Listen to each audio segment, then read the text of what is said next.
Et nous partons à Gironville, dans le sud Essonne, pour l'une des nombreuses sorties organisées par l'association. Voir quoi donc?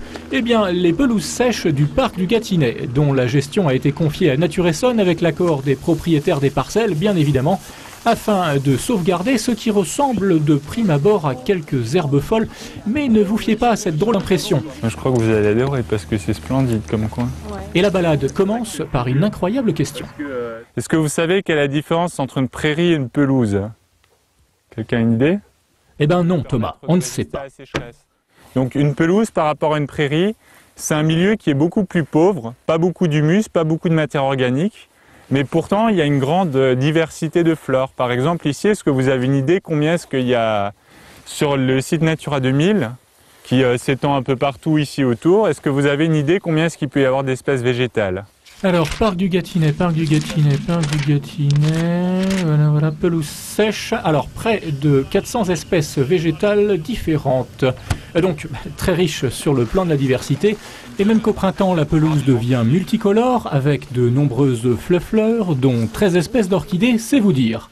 Pourtant, en 50 ans, 80% de ces espaces ont disparu en Île-de-France, d'où l'intérêt de les protéger.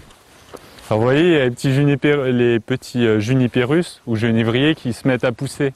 Ces arbres ici, vu que le milieu est très pauvre, ils peuvent mettre très longtemps à pousser, extrêmement longtemps. Le pâturage a quasiment disparu en Essonne. Et autrefois, c'était les bêtes qui en quelque sorte régénéraient aussi le milieu.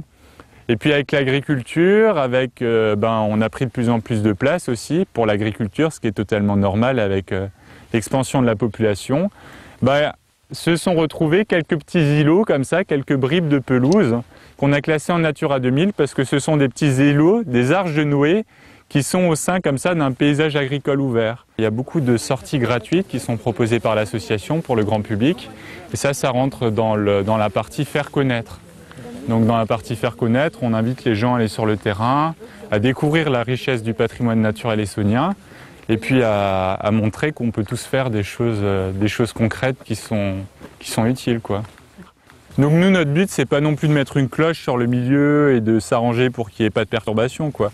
C'est d'arriver à protéger quelques petits bastions de pelouse, quelques petites arches de Noé, les protéger durablement. Et là, sur ces milieux, il y a une incroyable richesse, quoi.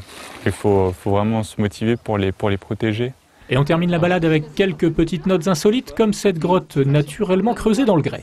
Regardez, vous voyez la roche? Oui, le grès. La roche de la grotte. C'est le fameux sable de Fontainebleau qui est très utilisé dans les carrières. Ou encore ce petit mulot, enfin tout du moins ce qu'il en reste, après certainement une mauvaise rencontre avec un hibou moyen-duc qui rôde dans les parages. Bref, pour les passionnés de nature, le compte y est. Vous pouvez retrouver toutes les sorties programmées sur le site de l'association www.natureessonne.fr.